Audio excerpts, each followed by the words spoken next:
Hello everybody, Chris Profi, Musically Obsessed. This is my musical DNA part 4, and basically what I'm doing is I'm showing 23 albums and artists that have influenced me from the ages between 13 and 23. The whole explanation of this series I will leave linked below. I'll leave the first video linked. You can go back and check that out. I explain the whole thing, but let's get into it. So 4 more artists. Alphabetically, I'm going to show 2 albums from each artist. And again, these are artists and albums that have influenced me and made me who I am today, both musically, artistically, and as a person. Pretty deep stuff. So the first artist is Led Zeppelin, and this happens to be my favorite Led Zeppelin album, Houses of the Holy.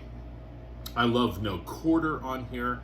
The Crunge is one of my favorites, but when it opens up with Song Remains the Same and the Rain song, man, it hooks me right away. Led Zeppelin was one of the bands that led me to hard rock and heavy metal. I remember listening to them as a kid, and you know what I think it was? I think I listened to Night Songs by Cinderella, and I might have read something or heard somebody say that, you know, obviously Led Zeppelin was an influence for them, so I went back and discovered Led Zeppelin. I was like, oh, okay. Now I see what the deal was. And, you know, obviously, this was one of those albums I listened to as a kid as well. Cut my teeth on it, if you will, for hard rock and heavy metal. One of the greatest hard rock albums ever, top to bottom. This is like a greatest hits. You know, Four Sticks, Misty Mountain Hop, When the Levee Breaks, Black Dog, Rock and Roll, of course, Stairway to Heaven.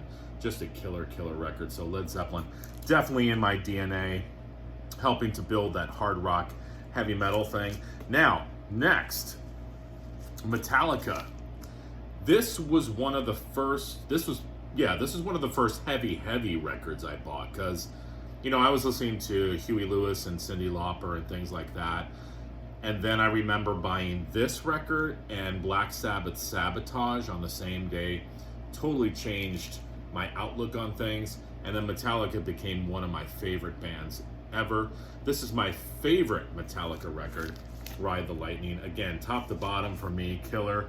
People hate on the song Escape. I don't know why. I love that tune. But yeah, Metallica, Ride the Lightning. And then this album is actually going to lead to my next album, of course, Metallica Garage Days. This was the one that led me and a lot of other people to bands like Budgie and the Misfits and just that whole punk aesthetic. One of the greatest albums by Metallica, and it's funny, it was sort of, you know, just kind of just released, no fanfare, the 598 EP, but it's definitely become one of my favorites.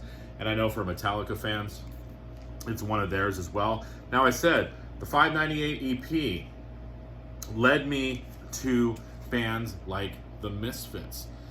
The Misfits are definitely in my musical DNA.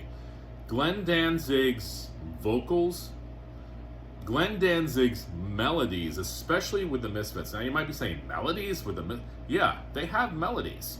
The Misfits basically took kind of like what the Ramones were doing, 50s and 60s rock and roll, and you know, horror movie themes and images, put it all together into this hybrid, and you know, influenced so many people, and influenced me too. You know, the Misfits melodies, that punk sound got into me, and I'm still listening to it today. This is one of their heaviest records. And on here, I mean, Earth AD, Queen Wasp, Devilock, Death Comes Ripping, Green Hell, which Metallica covered, Wolf's Blood, Demonomania, Blood Feast, Hellhound. Heavy stuff on the Plan 9 label. This album by the Misfits, and I'm going to point out a song called American Nightmare. This probably helped to lead to some of the country stuff that I listened to. Listen to the song American Nightmare. It sounds like Glenn Danzig channeling his inner Elvis. So, you know, people talk about my varied musical interests, and they're right. I mean, I listen to everything. But if you're looking at some of the bands that I've been showing in these videos, one thing I notice about a lot of these bands is they try different styles of music. So I think that since the bands that I'm showing in these videos were able to experiment and try different styles of music, almost helped me to go out and try and experiment and listen to different things. Because if you listen to the song American Nightmare on here, you're going to see what I'm talking about. And lastly, this band, my gosh, one of my favorite bands of all time, and I'm talking about the Monkees. I probably listen to the Monkees more than I listen to the Beatles. I'm not saying the Monkees are better than the Beatles. I'm just saying that I listen to the Monkees more, and it's because of Mike Nesmith.